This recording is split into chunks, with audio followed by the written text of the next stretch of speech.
trânsito perigoso, indisciplina, risco de atropelamentos. E a pergunta é, onde é que está o policiamento, hein, gente? Essa é uma rua aqui que merece uma atenção especial, essa esquina.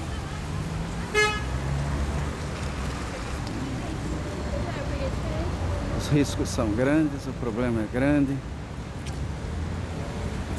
Curitiba precisa tomar cuidado com essas questões.